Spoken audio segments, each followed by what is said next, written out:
그야말로 아침 일찍부터 밤늦게까지 정말 눈코 뜰 새 없다는 얘기가 이런 것 같아요. 제가 이제 메시지 확인도 좀 어려울 정도로 좀 바빠졌는데 네. 그래도 과거에 비해서는 과거에는 뭐 불러주는 데가 없어가지고 제가 일부러 찾아다니고 있는데 요새는 오라는 데도 많고 또 할 것도 많아서 아주 행복합니다. 네, 뭐 이미 여러 차례 밝혔고 올해는 조기 대선이 될 가능성이 많기 때문에 저희가 출마 선언을 해야 되나 말아야 되나 지금 그 고민을 하고 있는데 촛불 소위 혁명 중이지 않습니까? 네. 아무래도 출마 선언을 해야 될 것 같아요. 그래야 저희가 이제 공약이나 비전도 좀 보여드리고 할 수 네. 있기 때문에 조만간 공식적으로 선언할 생각입니다. 네. 믿으셔도 됩니다. 그게 정치인들은 미래에 관해서 얘기할 때 다 한다고 하시죠. 그러니까 아마 이게 선거에 임박해 가면 모든 후보들의 공약이나 국민들한테 한 약속이 거의 비슷해질 겁니다. 좋은 건 다 베낄 테니까요. 근데 문제는 과연 그걸 이행할 수 있느냐라는 거죠. 실천력입니다. 그건 결국 과거에 그가 했던 공약의 이행률, 약속, 공적 약속을 얼마나 이행했느냐. 뭐 저는 자랑하자면 96% 이행했는데요. 또는 일관성이 있느냐. 믿을 건 말과 행동밖에 없는데 과거에 뭐 말을 자주 바꾼다든지 태도를 자꾸 바꾼다든지 하는 거라면 이제 믿을 수가 없겠죠. 그런 것들을 통해서 이제 미래를 예측할 수밖에 없는데 뭐 그런 점에서 보면 저는 자신 있습니다. 네. 저는 말한 건 지킵니다. 이때까지 말한 거 지키려고 노력했고 좀 심하게 기득권자들하고 싸우다가 좀 상처도 좀 많이 받긴 했는데 그게 저의 장점이라고 저는 감히 말씀드릴 수 있습니다. 네. 뭐 일부에서는 이제 과격한 발언, 또 직설적 발언, 또 현장에서 우리 국민들과 함께 한 것들 이런 것 때문에 지지율이 올라가지 않았냐 그 단순한 그 행위 때문에 이렇게 생각하는 분들이 계시긴 합니다. 근데 제가 분명히 말씀드릴 수 있는 것은 저보다 훨씬 더 과격하고 훨씬 더 직설적으로 말하면서 또 현장에서 행동을 많이 한 분들도 계신데 그분들은 왜 떨어졌습니다. 그 이유는 진정성인 것 같습니다. 예를 들면 촛불 집회에 참여하신 또 거기 관심 갖는 우리 국민들은 70년 적폐 청산, 우리 사회 좀 비정상 구조 때문에 불평등, 격차, 불공정이 너무 심화가 많이 됐지 않습니까?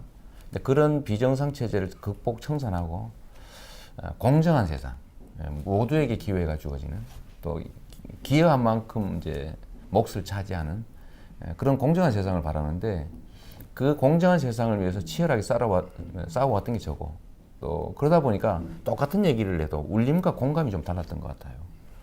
저 같은 경우는 제 진심이 있는 대로 남들은 퇴진 말고 뭐 예를 들면 이선 후퇴 이런 얘기할 때는 퇴진 얘기했고 또 좀 더 사안이 중대한 게 밝혀져서 탄핵해야 된다고 제가 얘기하면 다른 사람들은 저보고 정치권에서는 퇴진도 심한데 무슨 탄핵이냐 네. 저를 비난하기도 했는데 대중들은 또 거기에 공감하고 또 이제 재벌들의 그런 불법행위 이런 것들이 드러났을 때 저는 재벌 체제가 이게 제일 심각한 문제의 근원이다. 그래서 뭐 예를 들면 이재용 같은 이런 편법 상속하면서 그 국민연금을 손을 대는 그런 사람 처벌해야 된다고 할 때 정치권에서 저를 비난했지만 국민들은 결국 거의 공감했고 네. 결국 나중에 이게 다 정리가 됐는데 그런 공감도가 이때까지 왔던 과정 때문에 다른 사람보다 높았던 것이 아마 지지율 올라갔던 이유였던 것 같고요. 그럼 왜 조금 조정됐느냐? 그거야 뭐 사람들 연애할 때 비슷하지 않습니까? 막 좋아하다가 결혼 얘기가 막상 나오면 신중해지는 거죠. 근데 우리 사회도 작년 12월까지는 과거에 대한 청산 얘기가 주류였다면 이제 청산되고 난 다음에 우리 사회 미래를 어떻게 만들 거냐라는 네. 얘기에서 비전에 관한 얘기들을 좀 나눠야 되는데 아직은 그럴 공간들이 없죠. 네. 그래서 조정받고 있다고 생각하고 시간이 조금만 지나면 그래서 각자가 뭘 이루고자 하는지 대한민국을 어떻게 만들고자 하는지에 대해서 치열한 후보 간의 토론, 검증이 이루어지면 저는 다시 또 기대가 올라갈 거라고 저도 기대하고 있습니다. 네. 그런데 그거야 뭐 시간이 지나면 우리 국민들이 증명해 주시겠죠. 근데 좀 분명한 거는 말을 잘해서 그런 건 아닙니다. 우리 국민들이 이제는 그 과거처럼 주어진 정보에 그냥 반응하는 수동적 존재들이 아니고 이제는 각자가 자기 정보를 가지고 또 대중들하고 이렇게 신경망처럼 아주 세밀하게 서로 연결돼서 집단 지성을 발휘하는 인격체 유기적인 인격체로 진화한 상태라고 저는 보기 때문에 그분들이 판단을 우리 사람이 사람을 판단하는 것처럼 집단적으로 잘 한다는 거죠. 본질을 잘 들여다봅니다. 속일 수 없는 거죠. 그래서 저는 뭐 앞으로도 그런 현상은 더 확대될 가능성이 높기 때문에 미국에서 예를 들면 그 전혀 아무도 예측하지 못한 경선 결과 또 대선 결과를 국민들은 그건 보여줬고 또 작년 4.13 총선에서도 정치 전문가나 여론 조사 회사들이 다 조사했지만 결국 못 맞췄지 않습니까? 그건 국민들이 딴 생각하고 있었다는 얘기거든요. 그래서 이런 것들이 계속 작동을 하기 때문에 저는 제 진심을 국민들이 알아줄 거라고 생각합니다.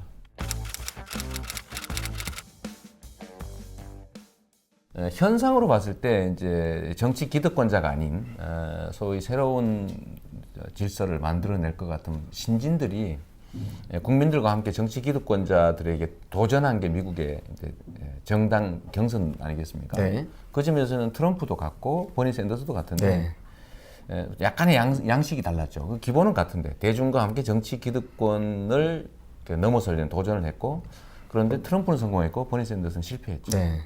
근데 결국 최종 결론은 보면 그 트럼프의 도전에 넘어간 그러니까 무너진 공화당과 버니 샌더스와 국민들의 도전을 막아낸 민주당 기득권이 경쟁을 했을 때 결국은 민주당 기득권이 최종적으로 져버렸죠. 트럼프가 이긴다고 졌는데 거기서 이제 저하고 이제 비교하는 분들이 생겨나는 것 같습니다. 근데 저는 트럼프처럼 불합리한 이야기, 막말 이런 거 하지 않았어요. 제가 직설적으로 표현하는 건 사실입니다. 그러나 상식 밖의 얘기를 한다든지, 뭐 예를 들면 국정을 봉쇄하자, 라든지 뭐 내쫓자, 이런 거 하지 않거든요. 네. 그래서 그 점에서는 트럼프와는 좀 다르다. 성공한 샌더스라고 불러달라. 굳이 미국의 대선에 비교하면.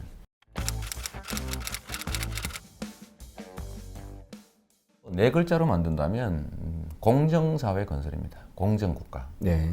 우리 사회가 실제로 민주공화국이라고 하는 헌정 질서를 우리가 만들었지 않습니까? 그리고 거기에 가장 핵심은 모든 사람이 자유롭고 실질적으로 평등한 나라, 공정한 나라를 만든 것이었는데 실제로는 이제 해방 이후에 소위 친일 매국 세력 또는 뭐 쿠데타 세력 또 심하게는 광주 학살 세력 이런 사람들이 계속 이 사회를 지배해 왔습니다. 그 결과는 불공정한 시스템에 의해서 불평등이 생겨났고 또 그 결과는 엄청난 격차였죠. 네. 이걸 청산해야 된다. 적폐청산, 공정국가 건설. 이게 우리 시대 정신이라고 생각합니다. 저는 뭐 아시는 분은 아시겠지만 출신이 그야말로 무수저 출신. 그러니까 초등학교 졸업하고 돈이 없어서 이제 학교도 못 가고 공장 생활했고 저 자신이 이제 뭐 빈민 소년 노동자 출신이죠. 산재 장애인이기도 하고 아무런 보상도 못 받았고 처참한 삶을 살았는데 지금도 이 사회는 여전히 그런 요소들이 남아 있습니다.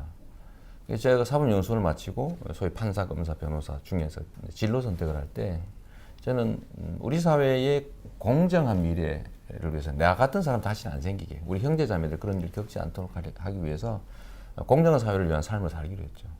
뭐 거기에 제일 결정적인 영향을 준 건 사실 광주 민주화 운동이었고 그걸 통해서 그 이후에 제가 인권 변호사로 또 시민 운동가로 또 시장으로서 일해 오면서 소위 이제 구악들 부패 기득권 세력과 싸우면서 제가 물러서지 않았고 너무 지나치게 좀 돌진하다가 제가도 상처도 많이 입었죠. 구속된 일도 있고 수배된 일도 있고 또 우리 가족들의 친인척 뭐 시정 개입 이런 거 철저히 봉쇄하다가 또 가족 분란 겪고 또 의절하고 또 뭐 전국적인 망신을 사는 일까지 벌어졌지만 저는 그거 견뎌냈죠. 사실은 그 쉽게 타협할 수 있었어요. 얘기 들어주면 되거든요. 그렇게 하면 안 된다, 공직은. 이렇게 치열하게 살아왔는데 제가 주장하는 공정사회 건설, 부패, 구태, 척결 이게 이번 촛불 민심하고 너무 딱 맞아떨어진 겁니다. 제가 일생을 살면서 하고자 했던 거. 앞으로도 하고 싶은 일하고 우리 시대 상황이 요구하는 거. 적폐청산과 공정국가 건설이라는 게 딱 맞아떨어져서 저는 선택될 가능성이 많아졌구나. 우연의 일치이긴 한데, 근데 우리 사회에 꼭 가야 될 길이기도 합니다. 그러니까 갑자기 소위 지지율이 급상승하는 일이 있었죠. 우리 국민들이 뭐 이렇게 흥분해가지고 함부로 선택하는 그런 사람들이 아니지 않습니까? 그러니까 판단을 하는 거죠. 살아온 삶. 그 사람이 말에 진심이냐, 진짜 할 거냐를 뭘로 판단하겠어요? 그리고 과거에 살아왔던 과정과 그다음에 실적, 증거 이런 걸 놓고 판단할 수밖에 없죠. 뭐 저는 개헌 얘기는 단순하게 정리할 수 있습니다. 예를 87년 체제는 타협의 산물이었기 때문에 고칠 필요가 있다. 요새 몸에는 맞지 않는 옷이다. 그래서 개헌해야 됩니다. 그런데 문제는 이번 대선 전에는 개헌할 시간도 없습니다. 네. 그리고 또 한 가지는 촛불 민심이 요구하는 바대로 대한민국 사회를 개혁하라고 했지 구태 기득권을 청산하라고 했지 누가 이 권력 구조 논의하면서 이 논점 흐리라고 했느냐라는 지적이 있을 수가 있습니다. 네. 지금은 촛불 민심이 원하는 바가 아니다라는 점에서 지금은 때가 아니고 또 한 가지 이 개헌 문제가 많이 오염이 됐습니다. 순수하지 않고 이 소위 이제 새누리당에서 그 갈라져 나와서 뭐 새로운 세력인 척하고 신분 세탁하고 있는 세력들도 있고 한데 네. 그 세력들이 예를 들면 이제 세력 재편을 통해서 다시 기득권으로 복귀하려는 시도를 하고 있는데 이 개헌을 매개로 해서 세력 재편을 시도하고 있습니다. 개헌이 좋은 얘기이긴 해도 이미 주체나 논의의 계기 자체가 매우 오염이 돼 있어서 국민의 동의를 받기 어렵다. 이런 점에서도 지금은 개헌을 논의할 때가 아니고 실제로 실행도 불가능하니까 논의야 뭐 좀 할 수도 있겠죠. 정치가 뭐 다양한 논의를 하는 거니까 다음 정부로 넘기고 대시대 각 대선 후보들이 내용을 제시하고 로드맵 제시하고 그 당선된 사람이 그에 따라 하면 된다고 생각합니다. 네. 저는 내용으로 보면 네. 뭐 복잡하게 할 거 없이 일단 지방 분권을 좀 강화해야 됩니다. 이게 너무 주황 집중화되어 있기 때문에 또 주황 권력기관 간에도 너무 대통령한테 집중되어 있기 때문에 네. 권력을 조금 분산할 필요가 있습니다. 또 정책의 일관성을 유지하기 위해서 단임제는 너무 문제가 많아서 4년 중임제로 좀 바꾸고 남북이 분단돼 있고 이게 지금 반도국가 입장에서 주변 강대국들이 좀 둘러싸여서 상당한 위기 요인들이 있기 때문에 저는 대통령제가 바람직하다고 해서 내용은 4년 중임 분권형 대통령제 이렇게 하면 좋겠습니다. 외교는 특히 우리나라처럼 대륙과 해양 세력에 끼어 있는 반도 국가 입장에서는 철저하게 그 자국 중심의 균형 외교를 해야 됩니다. 자주적 균형 외교. 그걸 안 하면 이 대양 세력, 해양 세력이 막 여기 뜯기고 저기 뜯기고 이렇게 되죠. 갈갈이 찢기게 될 운명이 처하게 됩니다. 지금 그렇게 돼버렸어요. 자기 중심을 갖지 못했고 널뛰기 편향 외교를 하다 그래 됐죠. 중국이 있게 됐다가 미국이 있게 됐다가 근데 결국은 이제 미국이 강대국이니까 결국 미국 요구대로 위안부 합의도 사실은 한미일 군사 동맹을 만들기 위한 미국 측 요구와 압박이 제일 중요한 요인이었습니다. 그렇게 보는 시각이 많죠. 네, 네. 뭐 저도 맞다고 생각하고요. 네. 저는 이럴 때 이 혼란을 가져온 원인을 제거해야 된다고 생각합니다. 네. 그래서 저는 위안부 합의 자체는 합의 자체가 제대로 합법적으로 존재하지 않는다고 보기 때문에 네. 새로 얘기를 좀 시작해야 된다고 보고 특히 일본이 위안부 문제는 특히 소녀상 문제로 지금 자꾸 내정 간섭적 태도를 보이고 있는데 네. 아니 시민들이 자치단체가 아니, 소녀상을 만들어서 어디에 설치를 하든지 뭐 소녀 그림을 그리든지 그건 우리나라 문제 아닙니까? 네. 근데 거기에 더군다나 대해서 이제 민간 단체에서 하고 있는 거는 제대로 있지 민간 단체와 지방자치단체에서 하는 네. 일을 그걸 정부 차원에서 뭐 국가 간 협의를 미뤄가면서까지 이렇게 압박하는 거는 내정 간섭적 요소가 있기 때문에 이거는 좀 허용해서는 안 될 것 같습니다. 좀 네. 원칙에 입각해서 기본으로 돌아가서 다시 시작해야 될 얘기가 바로 위안부 합의 문제라고 생각합니다. 전쟁 때를 뺀다면 남북 관계는 지금 박정희 유신 독재 체제 때보다도 더 악화됐습니다. 모든 대화 채널이 끊어졌으니까. 네. 지금 한반도 문제는 주변 강대국들한테 맡겨놓으면 안 되고 우리 스스로 주체성을 가지고 우리가 주도해야 됩니다. 그건 명확한 사실이죠. 왜냐하면 주변 강대국들이 대한민국을 유리하게 하겠습니까? 자국의 이익에 충실하겠습니까? 그 점은 분명하거든요. 남북 관계를 직접적으로 얘기한다면 지금까지 제재, 압박, 일변도, 강경책이 성공하지 못했기 때문에 저는 대화 협상이라고 하는 이 당근 정책도 동시에 좀 시작해야 된다. 이게 사실 이제 우리 김대중 대통령께서 말씀하신 햇볕 정책 아닙니까? 네. 그 햇볕 정책의 좋은 요소들을 우리가 개성해서 제재 압박뿐만이 아니라 대화 협상을 통해서 북한이 굳이 그래도 되지 않을 상태로 만들어낼 수만 있다면 그게 더 훨씬 싸고 우리한테 훨씬 더 큰 이익인 거죠. 네. 그래서 대북 관계는 신속하게 대화 채널을 열고 협상을 시작해서 서로에게 이익되는 방향으로 하되 그렇다고 또 너무 만연하게 하면 북한이 또 오판할 수 있으니까 강력한 군사력, 국방력을 바탕으로 압박 제재는 계속하고 또 하나 유용한 수단인 대화 협상 전략을 좀 융통성 있게 구사할 필요가 있다. 저는 그러면 답은 나올 거라고 봅니다. 북한도 예를 들면 남북 관계가 파탄 상태로 가거나 본인이 예를 들면 국제사회에 완전히 고립돼서 최악의 경우는 이제 군사적 제재를 당할 수도 있지 않습니까? 그런 건 원치 않을 거라고 저희 보기 때문에 우리가 주도가 돼서 그러지 않는 상황으로 만들어야 되고 그 유일한 길은 대화와 협상밖에 없다. 제재 압박하지 말자는 소리는 아닙니다. 같이 해야 된다. 이게 청년 일자리가 문제라고는 하는데 더 근본적으로 보면 경제와 전체 일자리 문제죠. 그 중에 가장 취약한 계층이 청년들이기 때문에 청년들이 제일 많이 피해를 보고 있는 상황입니다. 네. 그래서 청년만의 일자리 대책이라고 하는 건 사실은 잘 없죠. 일자리 전체가 늘어나야 되고 일자리 전체의 질이 올라가면 청년들 일자리 문제도 자연스럽게 해결되죠. 그렇죠. 예. 그래서 결국은 경제 문제로 되돌아가는 겁니다. 근데 경제 문제에 대해서 저는 확고한 답을 제시할 수 있어요. 네. 그게 뭐냐면 지금처럼 기업 투자 중심의 경제 성장 정책을 취하면 그 성장의 과실을 기업이 다 차지하는 방식이기 때문에 결국 다수 대중들 근로자들의 삶은 나빠집니다. 네. 그래서 성장 전략 자체를 성장 자체의 목적이 아니고 온 국민이 다 그 성장의 결과를 누릴 수 있도록 전략을 바꿔야 됩니다.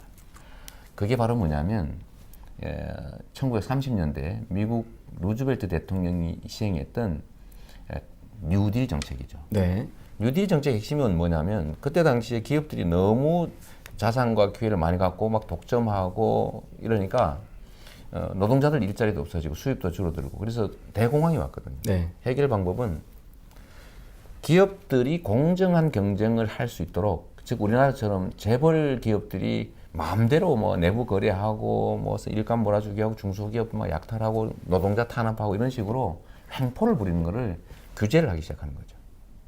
그 규제를 통해서 경제에 참여한 주체들, 경제 주체들이 합리적이고 공정한 경쟁을 할 수 있도록 정부가 선한 개입, 착한 개입을 시작한 겁니다. 그래서 공정한 경쟁의 틀을 만들어주는 거죠. 자기가 만든 성과를 자기가 가질 수 있게. 두 번째는 뭐냐면 노동자들을 지원해가지고 노동조합도 확대하고 불법 노동을 엄격하게 제재하고 이러다 보니까 가계목, 즉 노동자들이 몫이 늘어나기 시작했어요. 네. 세 번째는 경제에 국민들이 가진 가처분 소득을 늘려야 됩니다.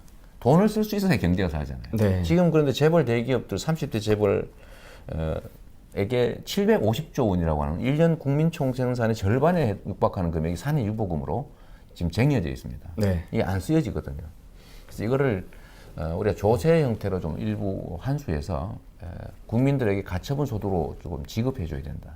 그게 바로 복지 정책이죠. 이 세 가지를 해서 미국이 대공황을 벗어나서 50년 경기 호황을 맞게 됩니다.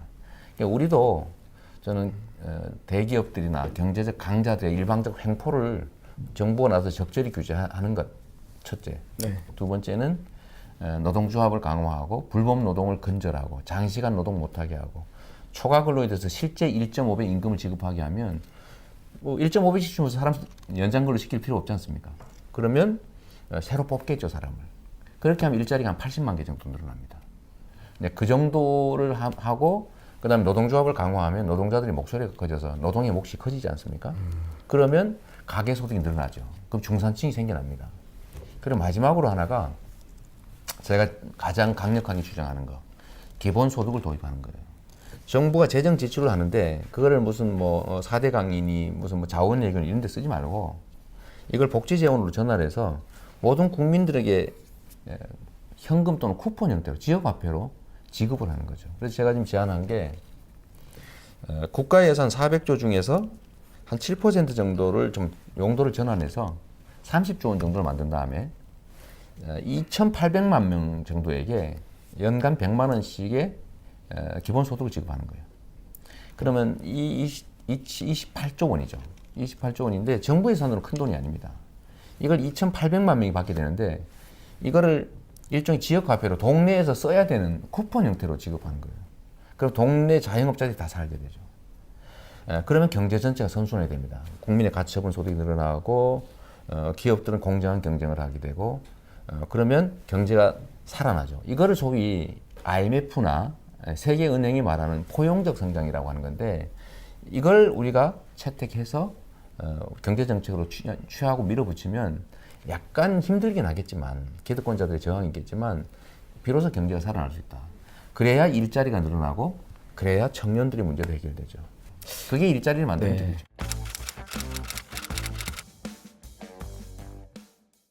일부에서 이탈리아 얘기하는데 이탈리아는 복지가 많아서 망한 게 아니고 그 지도층들의 부정부패 때문에 망한 겁니다.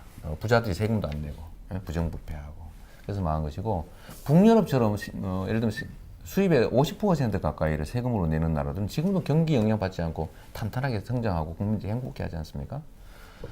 제가 이거 빚을 내서 하겠다는 게 아니고 이미 정해져 있는 국가 예산 중에서 뭐 토목 예산이라든지 이런 그 불필요한 낭비성 또는 부정부패적 요소가 있는 거 이쪽을 철저히 통제해서 거기서 생긴 예산으로 지급하는 거니까 이거 나쁘다고 하면 안 되죠. 우리 성남시가 세금 더 걷지도 않고 빚 갚아가면서 청년 배당하니까 동네 좋아지지 않습니까? 그럼 그걸 꼭 과거의 방식으로 땅 사서 건물 짓고 뭐 조경 이런 데다 쓰는 게 바람직하지는 않죠.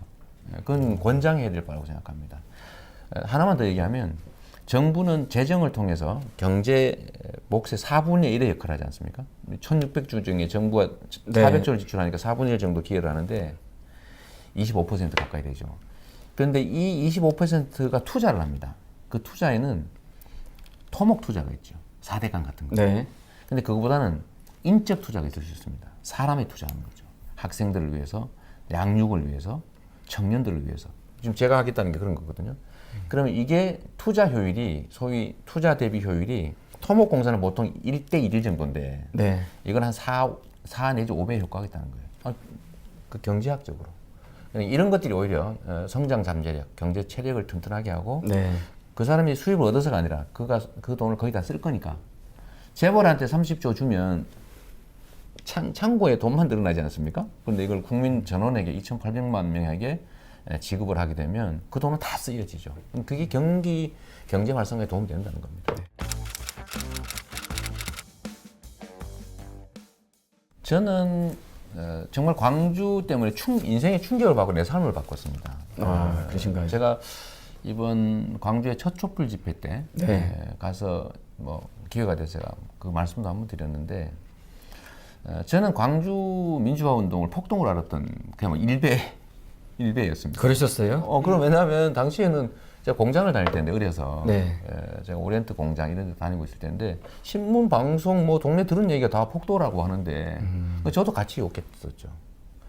근데 대학을 이제 또 어쩌다 가보니까 전혀 아니었던 겁니다. 그러니까 이게 전 산재 환자의 장애인이고 정말 공장에서 맨날 폭력으로 좀 매일 맞고 정말 시달렸는데 저는 그게 당연한 세상인 줄 알았어요. 원래 이거 맞고 사는가 보다. 그런데 제가 대학을 가서 소위 사회라고 하는 걸 좀 이해하다 보니까 저 같은 삶, 내 가족들의 삶, 내 주변의 삶이라고 하는 게 개인이 못나서 또는 무능력해서 무책임해서 생긴 일이 아니더라고요. 그리고 그 중에 아주 극단적 형태가 광주에서 이 군인들이 수백 명의 사람들을 죽이고 그 권력을 찬탈해서 지금도 자기들이 기득권을 누리면서 사람들의 기회를 뺏고 있더라.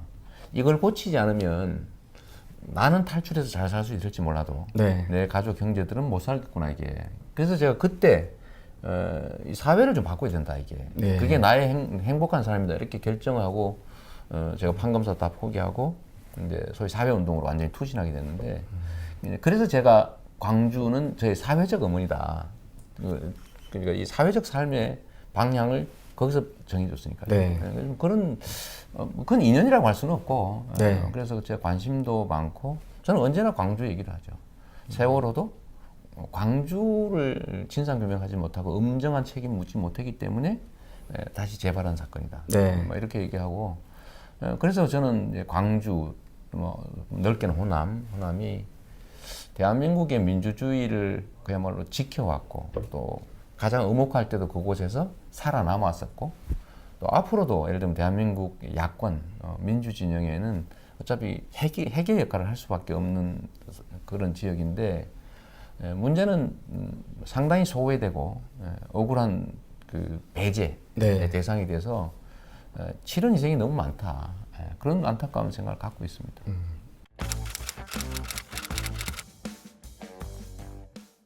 아까 균형 발전 말씀을 드렸는데 이게 이 대한민국의 소수 지배 세력이 지배하는 방식이 분할 지배였습니다. 이게 나누어 가지고 차별을 만든 다음에 서로 갈등시키고. 그랬죠. 예. 네. 그래서 영남에 혜택을 주고 영남과 전라도를 호남을 분할해서 대립 갈등시키고 이제 소수로 몰고 다수의 지지를 얻고 이런 방식이었는데 아주 잔혹한 방식이었죠. 예. 그게 대한민국의 모든 문제의 원천인데 이 지역 차별을 극복하고 그야말로 균형 발전을 하게 하는 것 자체가 이 문제를 해소하는 길이기도 하고 그 억울함을 푸는 길이기도 합니다. 근데 그럼 균형 발전을 어떻게 할 건데? 라고 네. 얘기한다면 결국은 정부 입장에서는 정부의 재원과 권력과 잠재력을 부족한 영역에 많이 투자하는 거죠. 예를 들어 성남에서도 제가 똑같은 얘기를 하죠. 제 분당 주민들을 보면 본시가지에 왜 그렇게 돈을 많이 씁니까? 뭐 이런 얘기해요. 네. 아니 우리 같이 살아야 되지 않습니까? 여기는 부족하기 때문에 여기 더 투자해야 된다. 당신들이 세금 더 많이 내는 건 사실이지만 그래서 우리가 같이 사는 거 아니냐라고 제가 정면 돌파하거든요. 네. 그런 것처럼 호남이든 뭐 예를 들어 전남, 광주든 뭐 전북이든 또는 강원도 뭐 이런 데일 수도 있습니다. 네. 이런 부분에 대해서 균형 발전을 위한 권한 배분, 그래서 지방자치분권이 강화돼야 됩니다.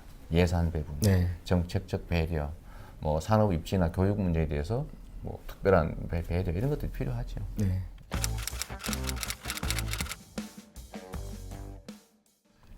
저는 이게 뭐 특정 지역의 인심을 얻기 위해서 드리는 말씀이 아니고 대한민국 사회가 기본적으로 너무 집중화되어 있습니다. 네. 권력이든 자원이든 기회든 역량이든 한쪽으로 너무 집중되면 효율을 발휘하지 못해요. 네. 권력과 자원과 기회는 분산될수록 효율을 발휘하죠. 그리고 구성원들한테 기회를 만들어줍니다. 제가 하고 싶은 게 공정사회의 핵심은 그거죠.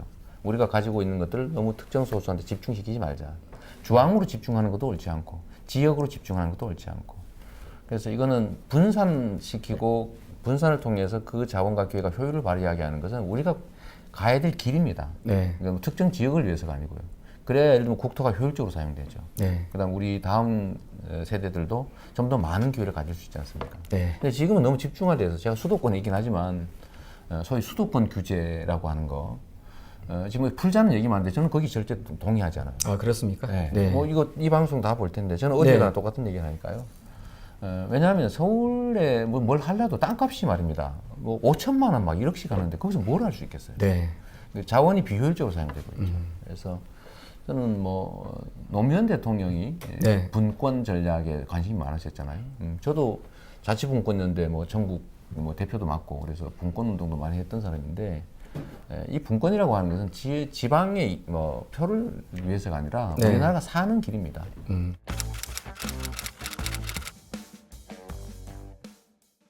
제가 증거를 하나 보여드릴게요. 네. 지금 이 시장실 들어오셨죠? 여기 아무나 들라 그럴 수 있게 해놨거든요. 전국의 어떤 시들도 이렇게 운영 못합니다. 왜냐면 민원인들이 쳐들어와서 운영을 못하죠. 네.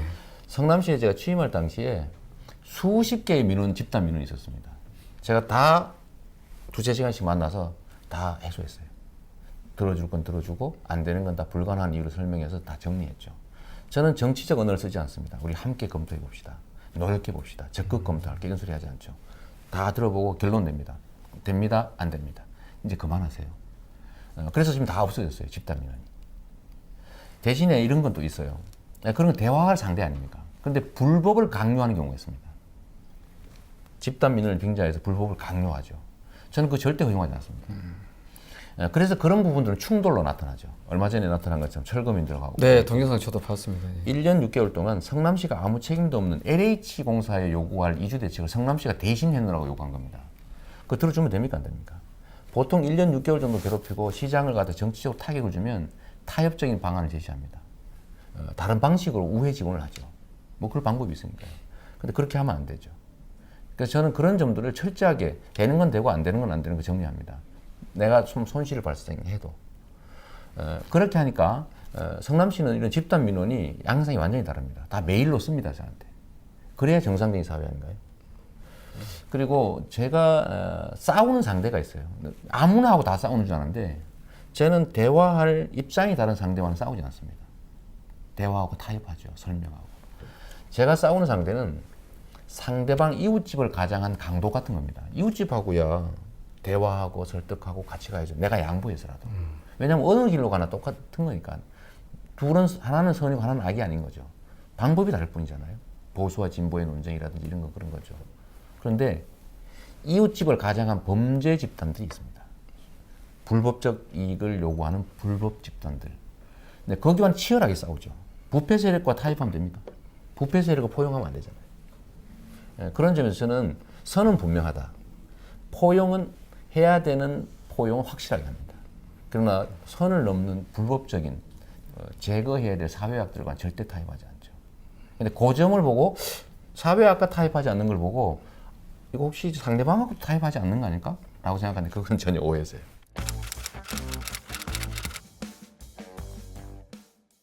뭐 여러 사람 있잖아요. 저는 정치적으로는 김구 선생을 존중합니다. 존경하고요. 최근에는 워낙 경제 상황이 어렵다 보니까 제가 여러 사람을 연구해 봤는데 뉴딜 정책을 했던 루즈벨트가 네. 우리가 보통 그냥 갖는 이미지와는 다르게 엄청나게 강단이 있는 인물이더라고요. 네. 완전히 공산주의자로 몰리면서 밀어붙인 거예요. 아, 그렇군요. 그걸 또 보니까 그때 당시에 처음 나온 라디오를 열심히 쓴 사람이에요. 이 정치 활동을 다 다른 사람들 현장 중심으로 모아서 했는데 이분이 라디오를 이용한 분이에요. 시장님 SNS 하시고요. 제가 SNS 하는 거 비슷하죠. 네. 그래서 그러니까 그분도 얼리 어답터 했던 거예요. 네.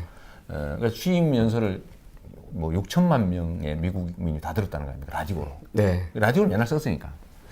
네, 그런 점도 그렇고 저는 강단, 추진력, 그다음에 후퇴하지 않는 불태전의 의지 정말 이런 거 배우고 싶어요. 네. 정말 대단한 분이더라고요. 미국 사회에서 처음으로 복지제도를 도입하고 네. 처음으로 노동자를 인정하고 그거 쉽지 않습니다. 세금을 대기업 세금을 올리고요. 미국의 세금이 제일 높았을 때가 얼마인지 압니까? 91%였어요. 누진 세율이. 아. 91%였던 때가 예. 있어요. 근데 지금 이게 35% 떨어졌죠.